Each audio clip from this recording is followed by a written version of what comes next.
Welcome to the Empathy Stories channel, where we bring you powerful narratives that touch the heart and challenge the mind.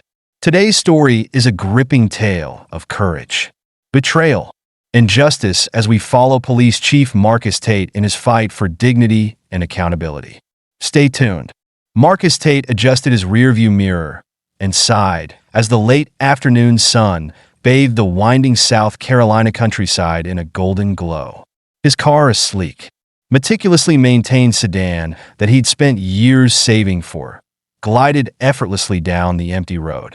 The peaceful drive was a welcome reprieve from the chaos of the city and the constant demands of his position. As the first black police chief in his town's history, Marcus carried a weight that few could understand. Every decision he made, every success he achieved, felt like a battle won against the invisible forces of doubt and prejudice. Returning from his first real vacation in years, Marcus felt lighter, even hopeful. For a few weeks, he had been able to leave behind the responsibilities of leading a department, navigating community tensions, and being a symbol of change in a system resistant to it. But now, as he approached the familiar streets of his hometown, his thoughts shifted to the work waiting for him. His officers depended on him, and so did the community. Marcus had spent years building trust, trying to mend the fractured relationships between the police force and the citizens they served. It hadn't been easy, but step by step, he was making progress. His phone buzzed on the dashboard, but Marcus ignored it. The road ahead stretched endlessly, bordered by towering pines and quiet farmland. He let the hum of the engine and the rhythm of the tires on asphalt lull him into a sense of calm. For a moment, he allowed himself to imagine a future where his department truly embodied the values of service and justice, where the badge symbolized honor and integrity for everyone. It was a dream he held close, one that kept him moving forward despite the setbacks. That dream was abruptly interrupted. Out of nowhere, a car sped past him, veering dangerously close to his front bumper. Marcus instinctively gripped the wheel, his heart racing as he swerved slightly to avoid a collision. The other car swerved back into its lane as if nothing had happened, its taillights disappearing down the road. Marcus muttered a curse under his breath. His moment of peace shattered. The recklessness of the driver wasn't just dangerous, it was infuriating. His training kicked in, even off duty. Marcus couldn't ignore a blatant disregard for safety. He flicked on his lights, a signal to the driver to pull over. But instead of slowing down, the car swerved wildly, finally screeching to a halt on the gravel shoulder. Marcus followed, his instincts on high alert. Something felt off. As he stepped out of his car, he noticed the other vehicle's occupants, two men in uniform. Marcus's brow furrowed in confusion. Police officers? His initial surprise gave way to unease as the men exited the car, their expressions cocky and dismissive. Their arrogance was palpable, and as Marcus introduced himself, he saw the flicker of recognition in their eyes. But it wasn't respect he saw, it was contempt. Marcus's stomach churned. This was not going to end as he had hoped. Marcus stood tall, his badge glinting in the fading sunlight. But his words were met with mockery. One of the officers, a burly man with a smug grin, stepped closer. "Chief of Police." "Huh? Sure you are," he said with a sneer, his tone dripping with condescension. His partner, a lankier but no less intimidating man, laughed harshly. "What's a big-shot chief doing out here on his own? Shouldn't you have someone to wipe your boots for you?" Marcus felt the heat of anger rising in his chest, but he held his ground. "You nearly caused an accident back there," he said, his voice steady but firm. "You're out of line, and I'm ordering you to stand down." The officers exchanged a glance, their amusement only deepening. They didn't see him as their superior. They didn't even see him as a man deserving of respect. In their eyes, he was a challenge to their authority, a figure they could dismiss and degrade. One of them took another step forward, invading Marcus's space. "We don't take kindly to people like you acting like you're in charge," he spat. Marcus's stomach tightened at the loaded words, but he refused to back down. "People like me?" Marcus asked quietly, his voice a dangerous calm. "You know exactly what I mean," the man replied, his smirk widening. Before Marcus could respond, the taller officer shoved him hard in the chest, sending him stumbling back. The sudden aggression took him off guard, and as he tried to regain his footing, the second officer pushed him again, this time harder. Marcus hit the gravel with a painful thud, the jagged stones biting into his palms. "Stop!" Marcus gasped, raising a hand in a futile attempt to defend himself. "I'm your chief. This is a mistake." But they didn't stop. To them, Marcus wasn't their leader. He wasn't even a man. He was an object of their disdain, a target for their rage. One of the officers kicked him in the ribs, a sharp burst of pain shooting through his side. Marcus curled inward instinctively, clutching his abdomen as the blows kept coming. "You're going to regret messing with us," one of the men growled. Delivering another kick, Marcus struggled to catch his breath, the world spinning around him. Through the haze of pain, he managed to speak again, his voice hoarse but defiant. "You don't know who I am. I'm the chief of police. You're making the biggest mistake of your lives." The words only seemed to fuel their cruelty. The second officer laughed, his tone mocking. "Chief of police? Out here. You're just another nobody." Marcus's mind raced as he fought to stay conscious. He had spent his life overcoming barriers, proving himself time and again in a world that often refused to see his worth. But here, in this moment, he was reduced to nothing more than a punching bag for their hatred. Then came the final insult. One of the officers strode toward Marcus's car, a wicked grin spreading across his face. "Nice ride," he said, his voice dripping with sarcasm. "Will be a real shame if something happened to it." Marcus tried to lift himself, but the pain was too much. "Don't," he choked out. But the officer was already pulling a lighter from his pocket. With a flick of his wrist, the flame roared to life. He tossed the lighter onto the car's fuel tank, and within seconds, flames engulfed the vehicle. The fire roared, sending thick black smoke billowing into the sky. Marcus watched helplessly as his prized car, the one he had worked so hard for, was consumed by the inferno. The officers stood back, their faces lit by the glow of the flames, satisfaction written all over them. "You don't mess with us," one of them said coldly before they turned back to their own car. Marcus, battered and broken, lay in the gravel, his chest heaving with the effort to breathe. He could do nothing but watch as they drove off, their laughter echoing in the distance. As silence fell over the desolate road, Marcus felt a new resolve harden within him. They thought they had left him powerless, humiliated, and broken, but they didn't know Marcus Tate. He would rise, and when he did, they would pay for what they had done. The sound of the car's engine faded into the distance, leaving Marcus alone on the desolate road. The heat from the burning car scorched his skin, even from several feet away, but it was nothing compared to the searing pain coursing through his body. Every breath sent sharp stabs through his chest, and his broken arm hung uselessly at his side. He could taste blood in his mouth and feel it trickling down his temple. For a moment, Marcus lay there, motionless, staring at the darkening sky. His mind swirled with disbelief and rage. How could this have happened? How could two of his own officers have treated him with such brutality? His position, his authority, his years of service, none of it had mattered. All they had seen was a man they thought they could dominate, humiliate, and leave for dead. But he wasn't dead. He was alive, and as long as he drew breath, he would fight back. With a grunt of pain, Marcus pushed himself up onto his knees, his good arm trembling under the effort. The world spun around him, and he had to pause, breathing heavily, before attempting to stand. Every part of his body screamed in protest, but he forced himself upright, leaning against a nearby tree for support. He surveyed the scene around him. The car was now a charred shell, the flames reduced to smoldering embers. The officers were gone, along with his wallet and phone, leaving him stranded miles from town. The road ahead seemed impossibly long, but there was no alternative. He had to get back. He had to make sure justice was served. Marcus took a step forward, then another, his boots crunching against the gravel. Each movement sent fresh waves of pain through his body, but he gritted his teeth and kept going. He focused on the rhythm of his steps, the steady beat of determination that drowned out the agony. As the night deepened, the temperature dropped, and the cool air stung his bruised and bloodied skin. The distant glow of the town's lights flickered on the horizon, a beacon of hope that seemed impossibly far away.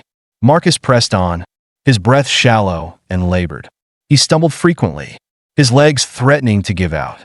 But every time he fell, he forced himself back up. Memories of his past surfaced with each painful step. He thought of the countless times he had been told he wasn't good enough, the barriers he had faced as a black man rising through the ranks of law enforcement.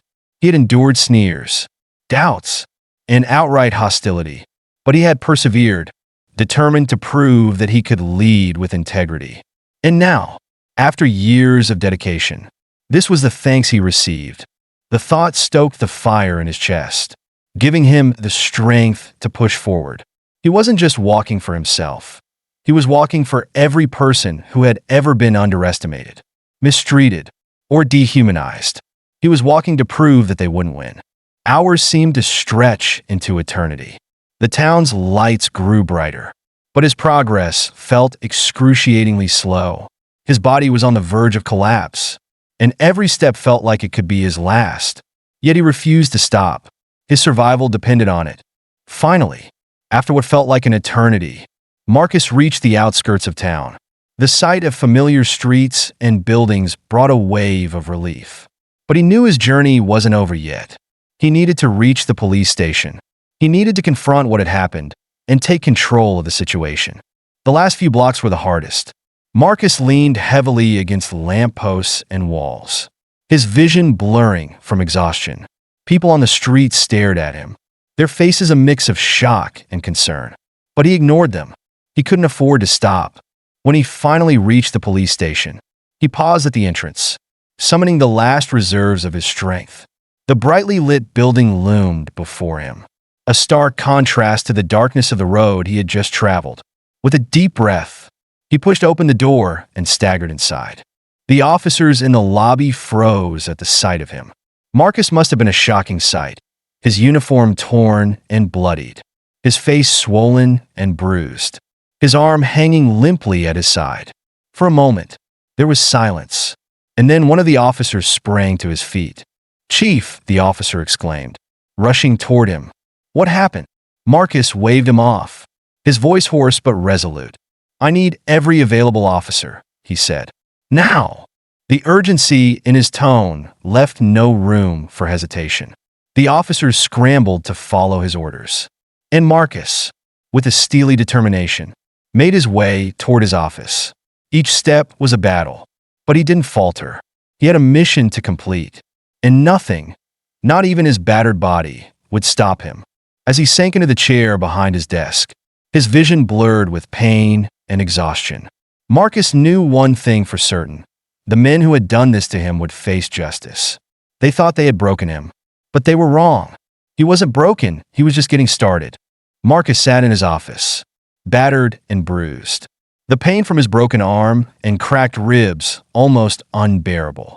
Yet his focus remained razor-sharp. Every breath he took reminded him of the beating he had endured. Every ache in his body a testament to the betrayal by his own men. But he wouldn't let the pain consume him.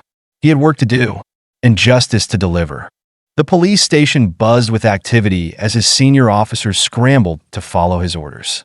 Patrol cars were being dispatched, radios crackling with updates as officers coordinated their search for the two rogue men who had attacked him. Marcus's face was grim as he issued commands, his voice steady despite the fire burning in his chest. He wasn't just their chief tonight. He was a man determined to hold his attackers accountable. Lieutenant Andrews, one of Marcus's most trusted officers, entered the office with a clipboard in hand. His face was etched with worry. "Chief, we've locked down all major roads and sent units to the outskirts of town. If they're trying to flee, we'll catch them." Marcus nodded, the faintest flicker of relief crossing his face. "Good. I want them found before the night is over." Andrews hesitated, his eyes flickering to Marcus's injuries. "Sir, you should be in a hospital. Your arm. I'll deal with that later." Marcus interrupted, his tone firm. Right now. This takes priority. They thought they could leave me for dead. Andrews. They thought no one would care. I'm going to prove them wrong. Andrews nodded, the determination in Marcus's voice leaving no room for argument. He turned and left, barking orders into his radio as he went. The hours dragged by as the manhunt continued. Marcus refused to rest, even as exhaustion tugged at the edges of his consciousness. He sifted through reports from the field, his mind racing with scenarios. Where could they have gone? Would they try to hide? Or were they bold enough to think they could evade justice? Finally, a breakthrough came. Officer Johnson burst into the office, breathless. "Chief, we got a tip. Someone spotted two men matching their description heading down the old service road." Marcus stood, his movements slow and deliberate to mask the pain. "Send units there immediately," he ordered. "I'm going." Johnson hesitated, glancing at Marcus's battered frame. "Sir, are you sure?" "You should." "I'm going," Marcus repeated, his voice leaving no room for argument. Minutes later, Marcus was in a patrol car, the flashing lights cutting through the darkness as they sped toward the service road. The tension in the car was palpable, the radio crackling with updates from units closing in on the suspects. Marcus's jaw clenched as he thought of the two men. They had underestimated him, and now they would pay the price for their arrogance. As they approached the service road, the headlights illuminated the parked patrol cars and officers fanning out into the woods. Andrews approached the car, his face lit with determination. "We got them cornered," he said. "They're not getting away." Marcus stepped out of the car, his gaze hard as steel. Every step he took toward the woods was a step closer to justice. Tonight, he wasn't just a chief of police. He was a man reclaiming his dignity, his authority, and his resolve. The hunt was over. Justice was near. The dense woods were eerily silent, save for the crunch of boots on fallen leaves as Marcus moved alongside his officers. The sharp, cool night air cut through his battered body, but he pressed on, his resolve unwavering. Every step deeper into the woods brought him closer to the men who had dared to destroy not only his car, but also his dignity. This wasn't just a hunt. It was a reckoning.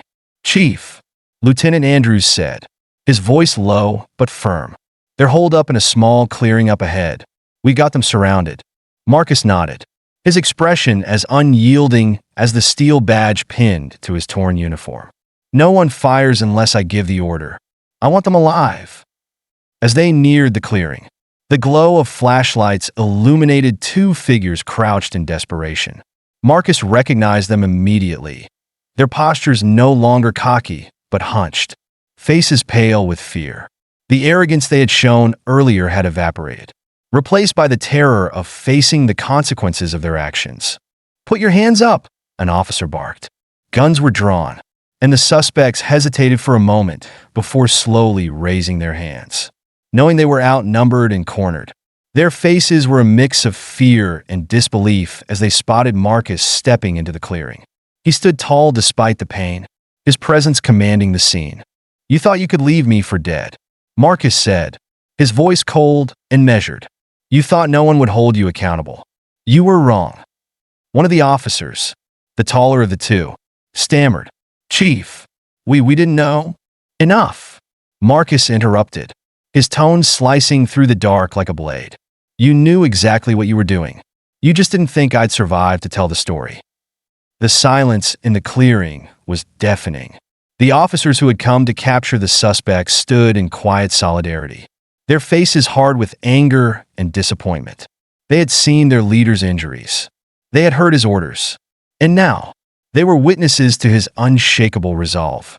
"Cuff them," Marcus ordered, stepping back as his men moved forward to restrain the two disgraced officers.